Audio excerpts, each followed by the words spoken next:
Hello friends, இன்றைக்கி நாம் ஒரு சிம்பிளான சிக்கன் கிரேவி எப்படி பண்ணுறதுன்னு பார்க்கலாம். சின்ன வெங்காயத்தை வச்சு ஒரு பேனில் 3 tablespoon coconut oil add பண்ணிக்கோங்க.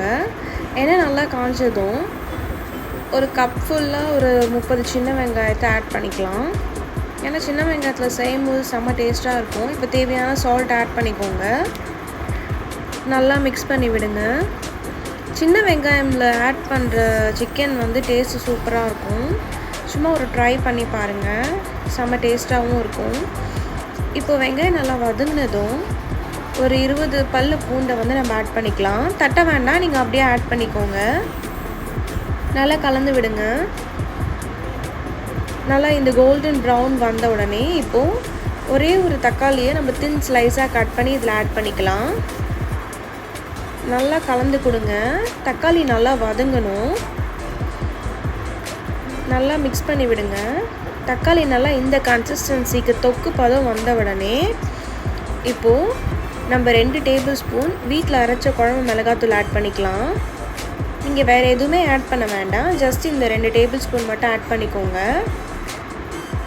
நல்லா அந்த வெங்காயத்தோடு இந்த மிளகாத்தூள் நல்லா மிக்ஸ் ஆகணும். ஸோ நல்லா கலந்து கொடுங்க. இப்போ தான் நம்ம ஹீரோ இன்க்ரீடியன்ட் சிக்கன் ஆட் பண்ண போகிறோம். நான் ஃப்ரீசர்லேருந்து அப்படியே எடுத்ததுனால அப்படி இருக்குது. So don't worry about that. மூடி போட்டு ஒரு 10 நிமிஷத்தில் வேக விட்டிங்கன்னா சிக்கன் செப்பரேட் ஆயிரும். ஸோ நீங்கள் கவலைப்பட வேண்டாம். ஸோ இந்த கன்சிஸ்டன்சிக்கு வந்துடும். கொஞ்சம் ஹீட் ஆக ஆக சிக்கன் செப்பரேட் ஆயிரும். இப்போது நம்ம கருவேப்பிலை ஆட் பண்ணிக்கலாம்.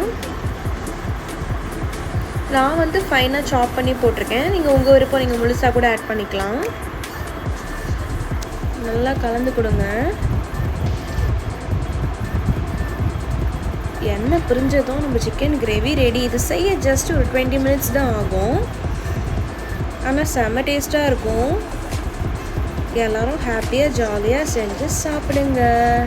அதே மாதிரி இந்த ரெசிபி ரைஸோடு வச்சு சாப்பிடுங்க. பாய்.